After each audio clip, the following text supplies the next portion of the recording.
Hello friends, स्वागत है आप सबका आपके अपने यूट्यूब चैनल पर। आज हम लोग जीके जीएस का सेट 51 सॉल्व करेंगे और इसमें हम भारत के भूगोल के अंतर्गत आज हम लोग वायुमंडल को पढ़ेंगे कि वायुमंडल क्या है, उसमें कितने प्रकार की गैसें कितनी मात्रा में पाई जाती हैं, वायुमंडल की कौन कौन सी परतें होती हैं, 5 परतें होती हैं ना, पूरी परतों को पढ़ेंगे, उनके नाम को पढ़ेंगे, उनसे पूछे जाने वाले कितने क्वेश्चंस बनते हैं, एक एक चीज़ को टॉपिक वाइज टॉपिक हम लोग कवर करेंगे डिटेल क्लास में।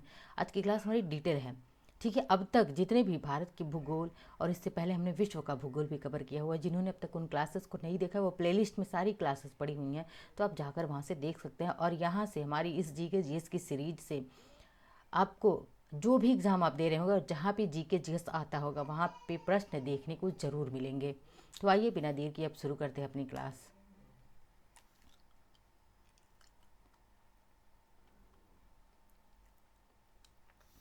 देख लेते हैं कि वायुमंडल है क्या, वायुमंडल कहते किसे हैं, क्योंकि किसी भी चीज़ को पढ़ने से पहले हमें उसके बारे में जानकारी होनी चाहिए। देखिए, वायुमंडल को गैसों की क्या कहा जाता है, एक परत के रूप में परिभाषित किया जा सकता है कि वायुमंडल क्या है, तो गैसों की एक परत है। आगे देखते हैं, जो पृथ्वी पृथ्वी क्या है, एक ग्रह प्लैनेट है या किसी अन्य खगोलीय पिंड जो सेलेस्टियल बॉडी होते हैं को क्या करते हैं, घेरा रहते हैं, जिसमें पर्याप्त द्रव्यमान के द्रव्य मतलब मास होता है। पृथ्वी की सतह से वायुमंडल 1000 यानी कि 1000 किलोमीटर की दूरी तक फैला। कहाँ तक फैला हुआ है वायुमंडल पृथ्वी की सतह से? मान लीजिए ये हमारा अर्थ है और इस अर्थ से कितनी 1000 किलोमीटर की दूरी तक 1000 किलोमीटर की दूरी तक फैला हुआ है क्या, एटमॉस्फेयर यानी कि वायुमंडल फैला हुआ है। ठीक है, आगे देखते हैं। लेकिन वायुमंडल के लगभग पूरे द्रव्यमान को पृथ्वी की मजबूत गुरुत्वाकर्षण खिंचाव यानी कि क्या है, ग्रेविटेशनल फोर्स, जो ना ग्रेविटेशनल फोर्स है के कारण 32 किलोमीटर के भीतर अनुभव किया जा सकता है। यानी कि देखिए, अर्थ है, ये क्या हो गया, अर्थ हो गया। अर्थ से कितने किलोमीटर तक है, तो 1000 किलोमीटर तक हमारा क्या वायुमंडल एटमॉस्फेयर फैला हुआ है। लेकिन ग्रेविटेशनल फोर्स हम कहाँ 32 किलोमीटर जाते हैं, तो यहीं पे 32 किलोमीटर जाते हैं तभी हमें क्या महसूस होने लगता है, हमें ग्रेविटेशनल फोर्स का अनुभव होने लगता है, गुरुत्वाकर्षण खिंचाव का अनुभव होने लगता है। वायुमंडल की इस परत में विभिन्न गैसें जैसे नाइट्रोजन कितना 78%, ऑक्सीजन 21% और अन्य गैसें जो 1% में है, जैसे कि CO2 कार्बन डाइऑक्साइड हो गया, नियॉन हो गया, हीलियम आदि गैसें शामिल हैं। इन सारी गैसों को हम एक नीचे देखेंगे बहुत ही डिटेल में, क्योंकि यहाँ से भी प्रश्न आपको पूछा जाता है। आगे देख लेते हैं, वायुमंडल की 5 परतों के नाम है कि वायुमंडल की कितनी परतें हैं, 5 परतें हैं। ये एक एक क्वेश्चन यहाँ पे बना। अब इन पांचों परतों का नाम पूछ लिया जाता है, समझ रहे हैं? तो देखिए, मैंने एक इमेज ली है, इस इमेज के माध्यम से पहले मैं समझा दूँ। ये हमारा क्या है, अर्थ है, यानी कि ये पृथ्वी है। क्या है, ये पृथ्वी है। और पृथ्वी से ऊपर, अब ऊपर बढ़ते हैं तो क्या है, क्षोभ मंडल, जिसे हम क्या कहते हैं, ट्रोपोस्फेयर कहते हैं। उसके ऊपर क्षोभ मंडल या ट्रोपोस्फेयर के ऊपर कौन सा, स्ट्रेटोस्फेयर। स्ट्रेटो यानी कि समताप मंडल, जहाँ पे ताप समताप, नाम से ही स्पष्ट है, यहाँ पे ताप समान रहता है, बदलता ही नहीं है। ये क्या है, मध्यम मंडल यानी कि मीजोस्फेयर। ताप मंडल जिसे थर्मोस्फेयर कहते हैं। और ये क्या है, इग्जोस्फेयर, बाह्य मंडल है। ठीक है, इन सबको हम बहुत ही डिटेल में पढ़ेंगे। यहाँ पे देख लीजिए एक बार और। पहला हमारा क्या है, तो पृथ्वी से जस्ट ऊपर जा रहे हैं तो क्षोभ मंडल यानी कि ट्रोपोस्फेयर आता है। उसके नीचे क्या है, दूसरा मंडल क्या है, समताप मंडल यानी कि स्ट्रेटोस्फियर। तीसरा मीजोस्फियर यानी कि मध्य मंडल।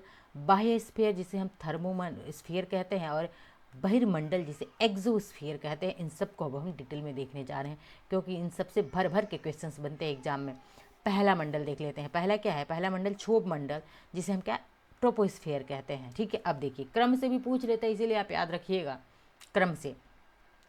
देखते हैं कि ट्रोपोस्फियर कहाँ से कहाँ तक रहता है। क्षोभमंडल 18 किलोमीटर की ऊंचाई तक फैला हुआ है। जैसे ये मान लीजिए अर्थ है, ये क्या है, अर्थ है, यहाँ ई से डिनोट करो, अर्थ है। तो अर्थ से अगर 18 किलोमीटर जाते हैं, कितना 18 किलोमीटर ऊपर ऊपर जा रहे हैं, तो क्या क्या, क्या चीज़ है वहाँ पे, ट्रोपोस्फियर आपको मिलेगा। ठीक है, अब देखते हैं, यह भूमध्य रेखा पर वायुमंडल की पहली परत है और ध्रुवों पर कितना 8 किलोमीटर तक। देखिए दोनों बहुत इंपॉर्टेंट है, ये किलोमीटर भी पूछा गया है कि ट्रोपोस्फियर अर्थ से कितनी ऊंचाई तक फैला रहता है, तो 18 किलोमीटर। पोल्स पे, पोलर यानी कि पोल्स, देखिए ये अर्थ और ये हो गया पोल। ठीक है, पोल यानी कि ध्रुवों पर कितना 8 किलोमीटर तक फैली रहती है। ट्रोपोस्फियर में ऊंचाई के साथ तापमान कम होता है। अब वेरी इंपॉर्टेंट लाइन है ये। ठीक है, प्रश्न पूछा गया है, मैं प्रश्नों की भी क्लास, अगली क्लास हमारी होगी जो वायुमंडल से अब तक जितनी भी परीक्षाओं में प्रश्न पूछेंगे सारे प्रश्नों को मैं एक क्लास में लेकर आऊँगी। उससे पहले आप लोग इसको बहुत ही अच्छे से अगर आज पढ़ लिया तो उसमें सारे क्वेश्चंस बना जाएंगे आप लोग। ठीक है, देखिए इंपॉर्टेंट क्या है लाइन ये कि कहता है, प्रश्न बनता है किस स्फीयर में या किस मंडल में ऊंचाई के साथ तापमान कम होता है। तो ये एकमात्र ट्रोपोस्फीयर है जहाँ पे जितना, ये मान लीजिए अर्थ हो गया और जितनी ऊंचाई पे आप जाते रहेंगे, यानी कि ट्रोपोस्फीयर टोटल 18 किलोमीटर तक पाया जाता है। अब इसमें जितनी ऊंचाई तक आप जाएंगे तो इसमें क्या होगा, तापमान कम होता जाएगा, बढ़ेगा नहीं बल्कि कम होता जाएगा। इसीलिए ऊंचाई में वृद्धि के साथ हवा का घनत्व क्या, डेंसिटी भी कम हो जाती है, एयर की डेंसिटी कम हो जाती है, अर्थात कम गर्मी अवशोषित होती है। ट्रोपोस्फीयर में वायुमंडल की कुल गैसों का 90% अधिक होता है, यानी कि ट्रोपोस्फीयर में जो एटमॉस्फेयर में गैसें हैं उनका कितना परसेंट होता है, तो 90% यहीं पे होता है। ट्रोपोस्फीयर का अर्थ है बदलाव। ट्रोपोस्फीयर का, ट्रोपो का मतलब ही क्या होता है, इस ट्रोपो शब्द का मतलब ही होता है बदलाव। ठीक है, बस शब्दों का अर्थ जाने रहिए, क्वेश्चंस अपने आप सही हो जाएंगे आप लोगों के। क्योंकि पानी की परतों से बादलों के बनने के कारण इस परत में लगभग सभी मौसम परिवर्तन होते हैं। देखिए एक और प्रश्न बनता है कि किस मंडल में सभी मौसमी घटनाएं होती हैं। तो प्रश्न बने कि जो भी मौसमी घटनाएं कहाँ होती हैं, तो इसी ट्रोपोस्फीयर में मौसमी घटनाएं होती हैं। ठीक है, मौसमी घटनाएं जैसे क्या होता है, बादल गरजना,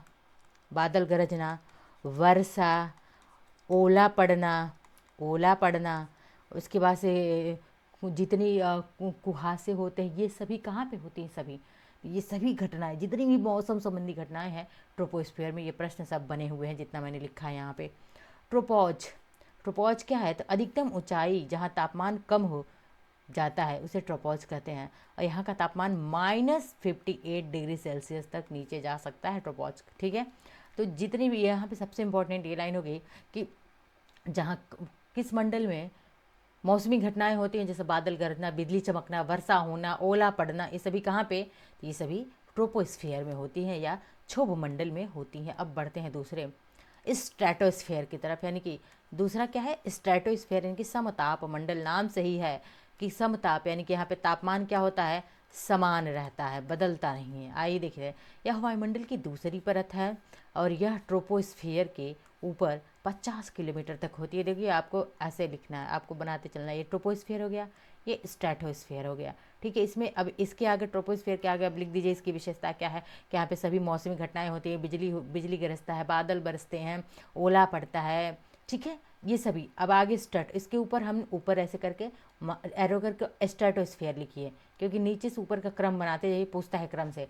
अब स्ट्रेटोस्फीयर में देखिए, लिखिए स्ट्रेटो यानी कि समताप, यानी तापमान। यहाँ पे एक इंपॉर्टेंट की पॉइंट करके लिखिएगा आप लोग, तापमान क्या होता है, ऊंचाई के साथ तापमान कम होता जाता है। स्ट्रेटोस्फीयर में क्या लिखेंगे कि तापमान बराबर रहता है, चेंज नहीं होता है, और यह 18 किलोमीटर तक होता है। और यह कितना, तो अब इसके ऊपर 50 किलोमीटर तक, कितना 50 यानी कि 50 किलोमीटर। देखिए ऐसे करके और की पॉइंट्स नोट करते जाइए, लेफ्ट राइट दोनों साइड लिख के की पॉइंट्स नोट करते जाइए। शॉर्ट नोट्स आपका बेहतरीन तैयार होगा और प्रश्न आपके कभी गलत नहीं होंगे।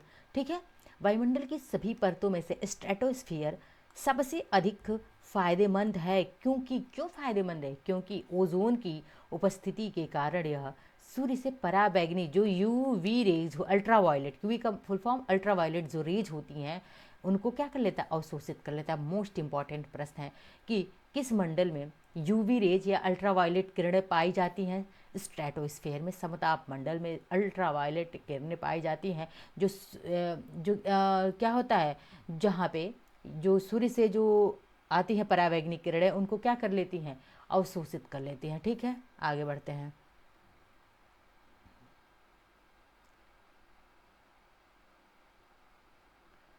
ओजोन, ये ओजोन मैंने, ओजोन यानी कि ओजोन कहाँ पाई जाती हैं, तो ओजोन जो है स्ट्रेटोस्फीयर में पाई जाती है। किस स्फीयर में, वो भी 1 मिनट में यहाँ पे, क्योंकि इम्पॉर्टेंट है ये। ठीक है, ये लाइन इम्पॉर्टेंट है। प्रश्न बनेगा, सबसे पहला प्रश्न बनेगा कि स्ट्रेटोस्फीयर यानी कि किस स्फीयर का तापमान समान रहता है, तो स्ट्रेटोस्फीयर का। ओजोन परत किस स्फीयर में पाई जाती है, तो स्ट्रेटोस्फीयर में पाई जाती है। अब क्या ओजोन परत का काम क्या है, तो ओजोन परत क्या करती है, जो सन से अल्ट्रावायलेट रेज आती हैं उनको क्या ये ओजोन परत सक कर लेती है, अवशोषित कर लेती है। इंपॉर्टेंट हो गया। ओजोन को हम किस में मापते हैं? डाबसन में मापते हैं। ये भी प्रश्न पूछा जाता है बहुत बार। ठीक है, आगे देखते हैं और भी फैक्ट्स देख लेते हैं इस स्ट्रेटोस्फेयर के बारे में। नीचे की परत की तुलना में यह परत क्या होती है? गर्म होती है। एक चीज़ और कि ये मान लीजिए स्ट्रेटोस्फेयर है, 50 किलोमीटर तक स्ट्रेटोस्फेयर हो गया। प्रश्न पूछता है ओजोन स्ट्रेटोस्फेयर के ऊपर पाई जाती है कि निचली परत में पाई जाती है? तो निचले परत में पाई जाती है, हमेशा याद रखिएगा। डीप क्वेश्चन बना था एक बार और जवाब देने में बच्चों की हालत ख़राब हो गई थी। ठीक है, तो इसलिए निचली परत में पाई जाती है, याद रखिएगा। अब अगर नीचे की परत की तुलना में यह परत गर्म होती है और इसका तापमान कितना? 4 डिग्री सेल्सियस होता है। ठीक है, यह परत फाइटर जेट विमानों को उड़ाने के लिए आदर्श स्थिति प्रदान करती है। क्यों? क्योंकि यह बादलों और मौसम की घटनाओं से मुक्त है। क्यों? देखिए, ट्रोपोस्फीयर में सभी बादल मौसमी घटनाएं होंगी तो भाई यहाँ पे जहाज तो बिल्कुल उड़ नहीं पाएगा, क्योंकि बारिश होती है, ओलावृष्टि होती है, बिजली कड़कते हैं। तो इसीलिए यहाँ पे ट्रोपोस्फीयर में तो कोई भी जहाज़ नहीं उड़ेगी। लेकिन जैसे आप ऊपर जाके स्ट्रेटोस्फीयर में जाते हैं तो भैया यहाँ पे आप क्या करेंगे? यहाँ पे आप जहाज़ भी उड़ा सकते हैं। क्या करेंगे? फाइटर जेट उड़ा सकते हैं, प्लेन्स उड़ा सकते हैं। तो कहाँ पे प्रश्न बना है कि कहाँ पे विमानों को उड़ाने की आदर्श स्थिति होती है? किस स्फीयर में? तो स्ट्रेटोस्फीयर में, यानी कि समताप मंडल में। ठीक, क्यों होती है? क्योंकि यहाँ पे ना बादल गरजते, ना बिजली गरजती, ना मौसम बदलता है और ना ही वर्षा होती है। ठीक है, आते हैं तीसरा मंडल कौन सा है? मीजोस्फीयर, यानी कि मध्य मंडल। अब मीजोस्फीयर के क्या विशेषताएं देख लेते हैं। स्ट्रेटोस्फीयर के ऊपर सबसे पहले हमने ट्रोपोस्फीयर, स्ट्रेटोस्फीयर इसके ऊपर, अब हम क्या मीजोस्फीयर इसके ऊपर देखते हैं। अब मीजोस्फीयर ये कितना? 18 किलोमीटर तक था। किससे? अर्थ से। ये क्या है? अर्थ है, अर्थ से 18 किलोमीटर। अब और ऊपर जाएंगे 18 से तो 50 किलोमीटर तक स्ट्रेटोस्फीयर। अब जाएंगे स्ट्रेटोस्फीयर से 80 किलोमीटर ऊपर तो क्या मिलेगा हमें? मीजोस्फीयर मिलेगा। यानी कि स्ट्रेटोस्फीयर के ऊपर 80 किलोमीटर की ऊंचाई तक फैले स्फीयर को क्या कहते हैं? देखिए यहाँ पे झूठ बोलते, गलत टाइप हो गया है। इस स्फीयर को हम क्या बोलते हैं?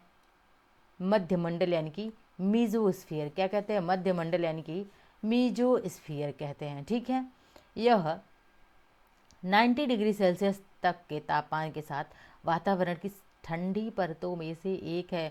प्रश्न बना हुआ है कि वातावरण की सबसे ठंडी परत किसे कहा जाता है?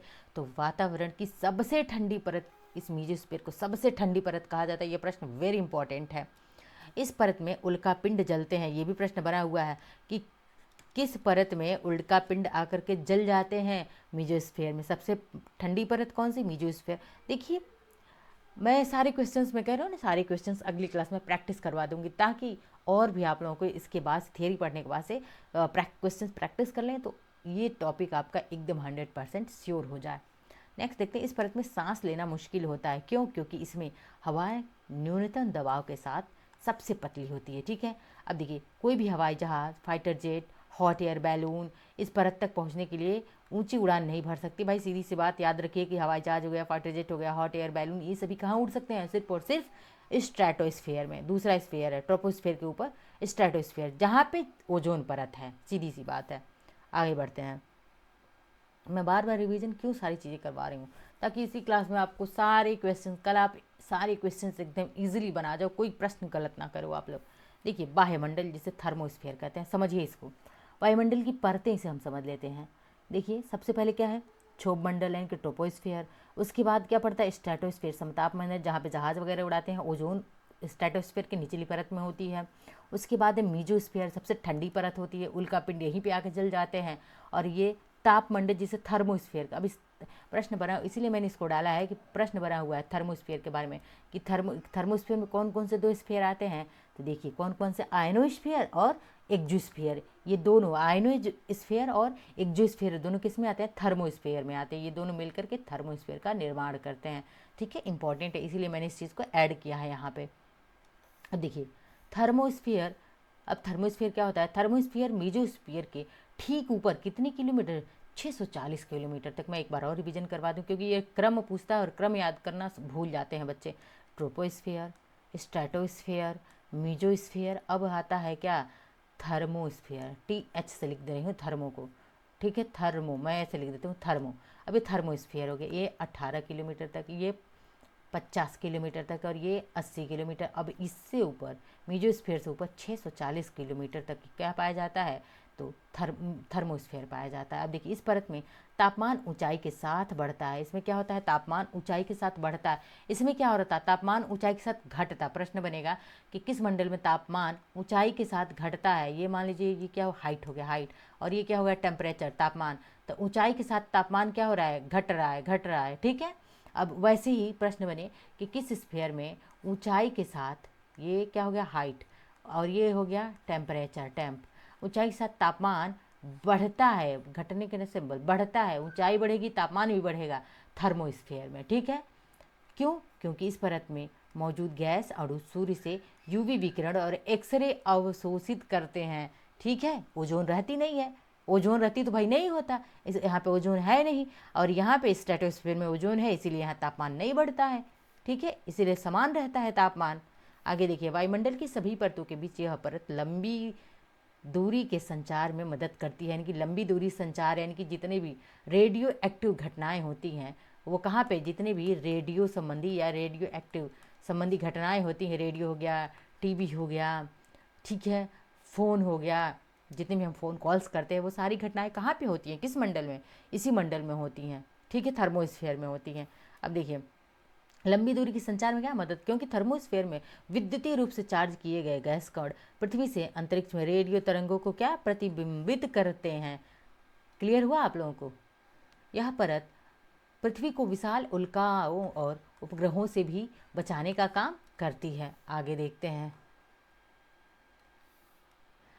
बहिर्मंडल जिसे एक्सोस्फीयर कहते हैं। ठीक है, देखिए इसको एक चीज़ और बता दूं मैं, ये जो है ना थर्मोस्फीयर, थर्मोस्फीयर तब से हम लोग पढ़ रहे हैं। आप कहेंगे कि आयनोस्फीयर कहाँ गया, इसी थर्मोस्फीयर को, ठीक है, क्या आयनोस्फीयर बोलते हैं। इसके बाद से क्या आता है, एक्सोस्फीयर आता है, बहिर्मंडल। और यह जो है वायुमंडल की सबसे बाहरी परत है, जो कि 640 किलोमीटर तक। इस परत का तापमान काफ़ी अधिक है, 300 डिग्री सेल्सियस से 1650 डिग्री सेल्सियस के बीच रहता है। जैसे जैसे परत की ऊंचाई बढ़ती है, धीरे धीरे अंत में प्रासंगिक अंतरिक्ष में विलीन हो जाता है।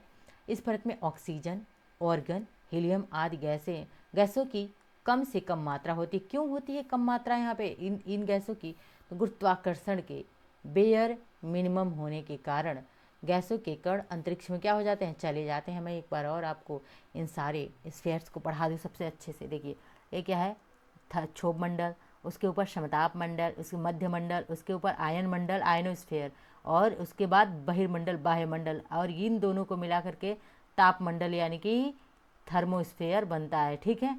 आगे यहाँ पे देख लीजिए एक चीज़ और, यहाँ पे देखिए ऐसे मैं एरो कर दे रही हूँ ताकि समझने में आपको बेहद आसानी होगी। ये यहाँ पे आते हैं दूसरे लाइन। अब देखिए क्षोभ मंडल, ठीक है, दूसरे में देखिए क्षोभ मंडल, जिसे हम क्या कहते हैं, थर्मोस्फीयर कहते हैं। थर्मोस्फीयर कितने से कितने ऊंचाई तक होती है, 18 किलोमीटर तक होती है। क्षोभ मंडल, मौसम में देखिए यहाँ पे वर्षा, ये वर्षा बारिश हो रही है ना, यानी कि सिंबल भी दिया हुआ है। यहाँ वर्षा यानी कि सभी मौसमी घटनाएं, बिजली कड़कना, बारिश, ओला वृष्टि, सब कहाँ होता है, क्षोभ मंडल में होता है। उसके ऊपर क्या होता है, समताप मंडल, जिसे हम क्या स्ट्रेटोस्फीयर कहते हैं। स्ट्रेटोस्फीयर 50 किलोमीटर तक होता है। और यह देखिए यहाँ पे विमान यानी कि जहाज का सिंबल बना हुआ है, यानी कि जहाज उड़ाना, ये सब जहाज उड़ाना, पतंग, और उसके बाद से पतंग कह रही हूँ, हॉट बैलून आप लोग छोड़ते हैं जितने भी, वो हॉट बैलून ये सब कहाँ पे, किस में उड़ाए जाते हैं, तो इसी समताप मंडल में, स्ट्रेटोस्फीयर में उड़ाए जाते हैं। अब देखिए मध्य मंडल जिसे मीजोस्फीयर कहते हैं, उल्का, ये क्या है, उल्का पिंड, ये उल्का पिंड यानी कि सब, ये उल्का पिंड का सिंबल है। उल्का कहाँ पे आके जलते हैं, उल्का पिंड, तो इसी मीजोस्फीयर में जल जाते हैं। क्यों जल जाते हैं मीजोस्फीयर में उल्का पिंड, तो इसलिए क्योंकि यह जो इसका तापमान बहुत ही कम होता है, बहुत ही कम तापमान होता है, और यह समताप मंडल से 80 किलोमीटर की ऊंचाई तक होती है। एक चीज़ यहाँ पे छूट रहा है, यहाँ पे ओजोन की बात की गई है, यानी कि समताप यानी कि स्ट्रेटोस्फीयर में ही ओजोन परत पाई जाती है। ठीक है।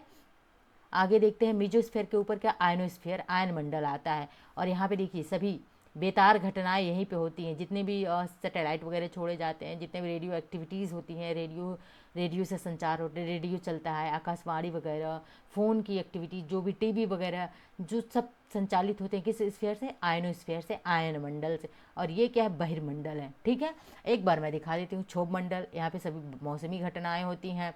समताप मंडल में ओजोन परत पाई जाती है और यहाँ पे जहाज उड़ाने की अच्छी स्थिति होती है। मध्य मंडल में उल्का पिंड आके जलते हैं। सबसे ठंडा मंडल होता है आयन स्फीयर। यहाँ पे क्या होता है, तो तापमान बढ़ता है। यहाँ पे क्या होता है, ऊंचाई बढ़ती है, तापमान भी बढ़ता है, दोनों बढ़ता है। और ये 640 किलोमीटर तक पाई जाती है। और जितनी भी टीवी की घटनाएं, रेडियो की घटनाएं जो भी होती हैं, ये सब कहाँ पे होती हैं, बेतार घटनाएं। बेतार, ऐसे ही प्रश्न पूछा कि बेतार घटनाएं कहाँ होती हैं, तो इसी आयनोस्फीयर में होती है। और उसके बाद से एक्सोस्फीयर यानी कि बहिर्मंडल पाया जाता है। अब आते हैं, देख लेते हैं वायुमंडल की विशेषताओं को। हम देख लेते हैं वायुमंडल की विशेषताएं। देखिए, वायुमंडल की परतों की विशेषताएं क्या है। वायुमंडल, बाह्यमंडल वायुमंडल की सबसे ऊपरी क्षेत्र है। धीरे धीरे अंतरिक्ष के निर्वात में परिवर्तित हो जाता है।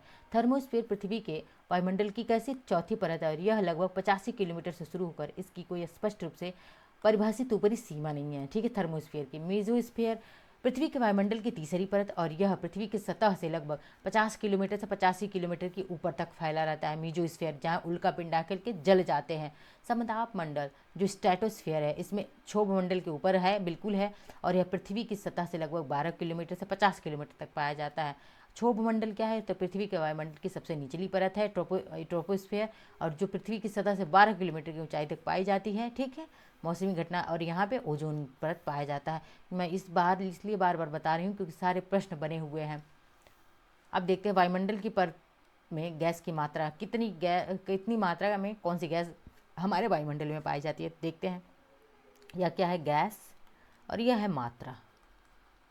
अब देखिए, नाइट्रोजन परसेंटेज में है, ये परसेंटेज में है। ठीक है, नाइट्रोजन कितना परसेंट, तो 78.09 पर। एज इट याद रखिएगा क्योंकि डेटा इंपॉर्टेंट है, डेटा पूछ लिया जाता है।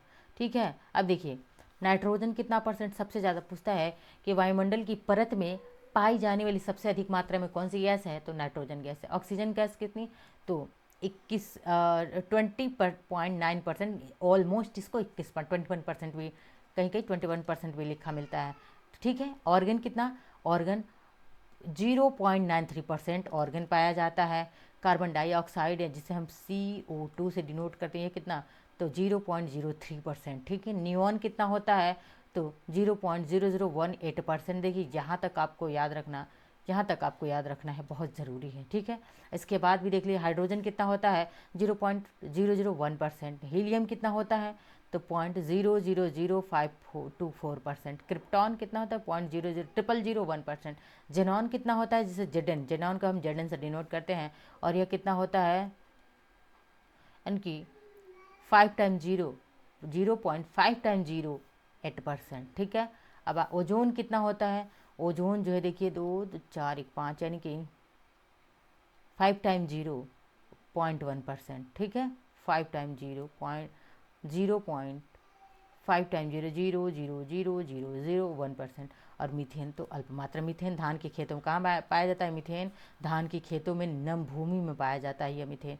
ठीक है, एक बार और देख लीजिए कि इंपॉर्टेंट है, वायुमंडल की परत में गैस की मात्रा, कौन सी गैस कितनी मात्रा में पाई जाती है। नाइट्रोजन 78.09%, या कहीं कहीं 8% भी लिखा रहता है। ऑक्सीजन 20.95%, और क्या, organ 0.93%, carbon dioxide 0.36%, neon 0.002%, helium 0.0005%, krypton 0.001%, xenon जिसे जेडन कहते हैं, यह कितना, तो 0.4 टाइम 0.9%। हाइड्रोजन कितना होता है, 0.4 टाइम 0.5%। इतना पाया जाता है। ये सारी गैसें वायुमंडल की परतों में पाई जाती हैं। ऊपर से ये 3 गैसें, नाइट्रोजन, ऑक्सीजन, आर्गन, और साथ ही साथ इसको ले लीजिए, कार्बन को। ये 4 गैसें ऊपर से आप लोग याद रखिएगा इसका डेटा, क्योंकि इंपॉर्टेंट है, यह बहुत पूछा जाता है परीक्षाओं में। तो ये थी आज की हमारी क्लास। मिलते हैं नेक्स्ट लेक्चर में। क्लास को अपना प्यार देते रहिए। धन्यवाद।